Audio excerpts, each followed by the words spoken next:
ఇంకా వృత్తులు, రెండు విలేజ్లో వృత్తులు సమానంగా ఉన్నాయి, అన్ని వృత్తులు ఉన్నారన్నమాట. పంట విధానాలు కూడా సేమ్గానే ఉంటాయి. భౌగోళిక పరిస్థితులు కూడా సేమ్గా ఉంటాయన్నమాట.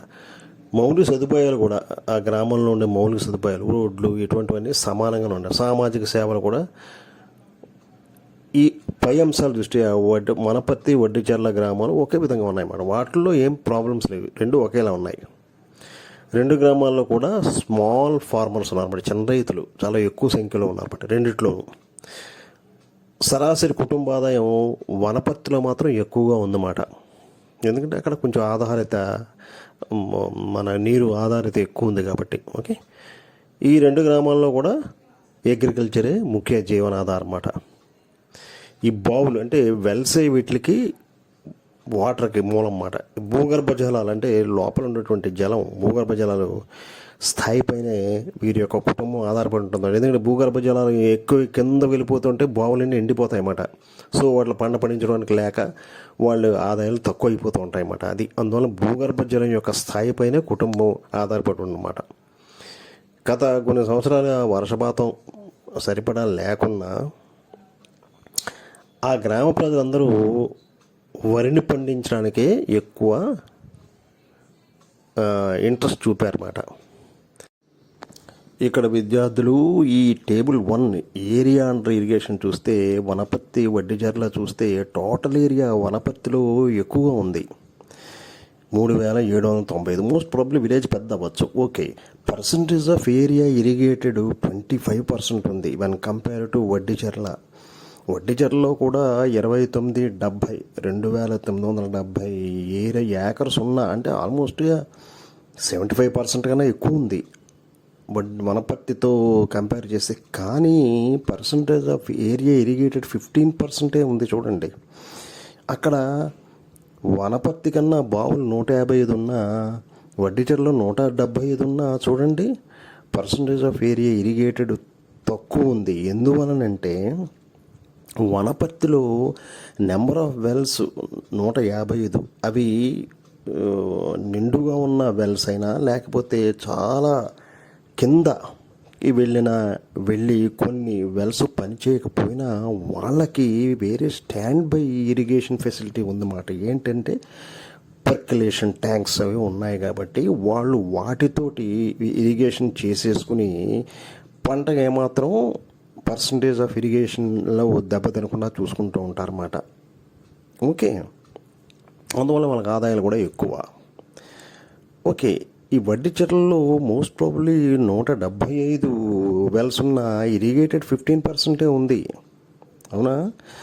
ఎందువల్లంటే మోస్ట్ ప్రాబబ్లీ వెల్స్ ఎండిపోయినా ఉండవచ్చు చాలా మట్టుకు. ఒకవేళ కానీ వెల్స్ కొన్ని ఎండిపోయినా, కొన్ని ముఖ్యంగా ఉన్న వాళ్ళకి stand by okay irrigation facility water facility లేదు మాట. జస్ట్ లైక్ వనపర్తిలో పెర్కులేషన్ ట్యాంక్స్లో అవి కూడా లేవు మాట. అందువలన ఏంటంటే వెల్స్ ఎక్కువ ఉన్నా, ఆల్మోస్ట్గా ఏరియా కూడా చాలా ఎక్కువగా ఉన్న వాళ్ళ పర్సంటేజ్ ఆఫ్ ఇరిగేటెడ్ ల్యాండ్ చాలా తక్కువ ఉందన్నమాట. అర్థమైందా విద్యార్థులు? ఇక్కడ విద్యార్థులు ఈ టేబుల్ 2లో ఏంటంటే చేంజెస్, ఏరియాలో కల్టివేషన్లో చేంజెస్ ఎంత ఉంది, పర్సంటేజ్ చేంజ్ ఎంత ఉంది, number of wells, okay, cropping pattern 5 ఇయర్స్లో ఎలాగ చేంజ్ అయ్యింది అనేటువంటిది అక్కడ పీపుల్ నెరేట్ చేసినటువంటిది టేబుల్ రూపంలో ఇచ్చారన్నమాట. అర్థమైందా విద్యార్థులు?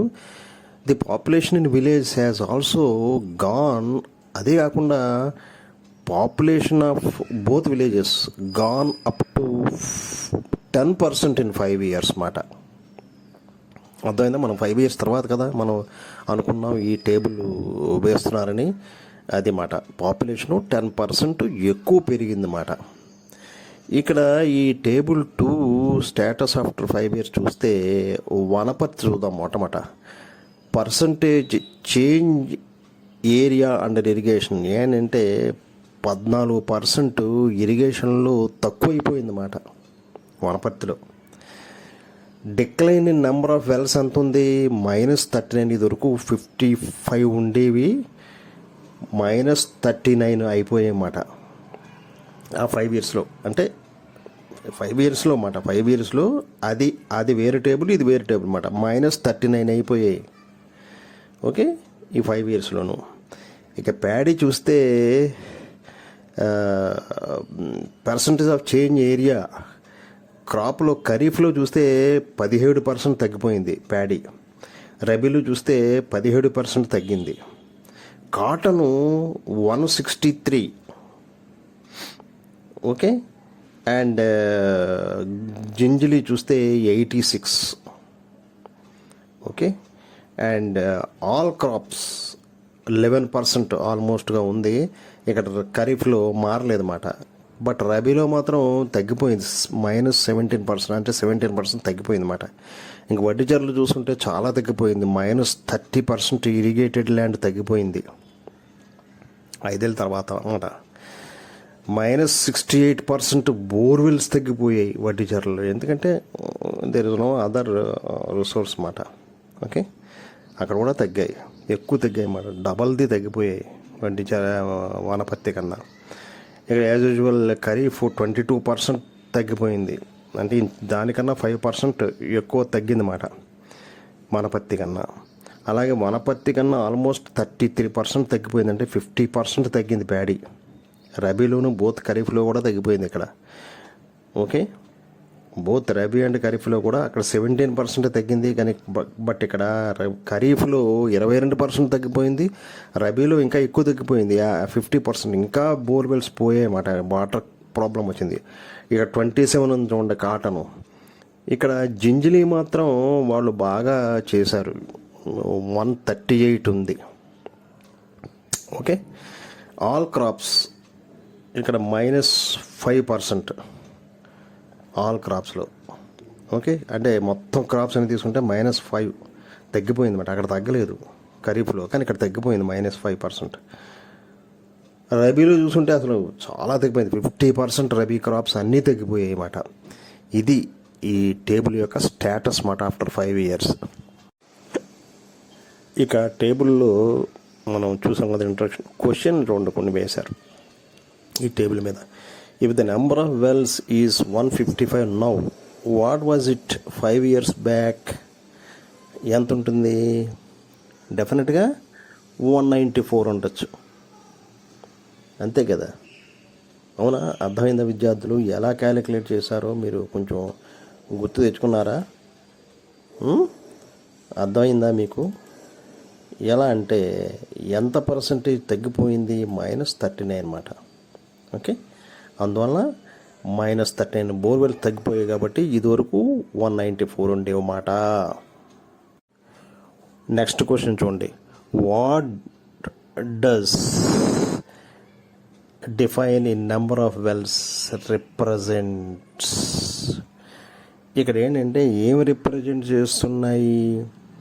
The decline in number of wells represents the change in area under cultivation అన్నమాట. కల్టివేషన్లో చేంజ్ వచ్చేసింది, తగ్గిపోయింది కల్టివేషన్లో. Okay, what would crops be affected due to decline in the number of wells?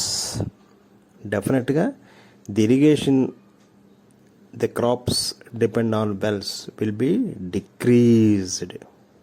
Okay, compare table 1 and 2 and state what they tell us about, okay, the area under irrigation in both the villages. ఏం తెలియజేస్తుంది? The area under irrigation is decreased తెలియజేస్తుంది compare చేసుకుంటే. Okay, which village do you think is more affected? ఏది effect అయింది? Vaddicherla the village which is more affected. Okay, what is the change in types of crops grown in villages? ఏ విలేజెస్లో క్రాప్లో different అయ్యాయి? ఖరీఫ్లోను ప్యాడీలోనూ కూడా నీకు there are some changes in paddy to gingelly and cotton. Paddy కన్నా జింజిలీ కాటన్లో చేంజెస్ కనపడ్డాయి అన్నమాట. Okay, grown in paddy to gingelly and కాటన్కి ఎక్కువ అయ్యాయి అన్నమాట. జింజిలీ కాటన్కి ఎక్కువ అయ్యాయి. Okay, if 45% of wells have dried up in Wanaparthy, అర్థమైందా? and there is 39% decline number in wells. What percentage of wells do you think have converted into bore wells? ఎంత 16% naturally. 45 నుంచి 39 అయిపోయాయి. So 16% of wells have been convert into bore wells. అర్థమైందా విద్యార్థులు? ఈ ప్రశ్నకి జవాబులు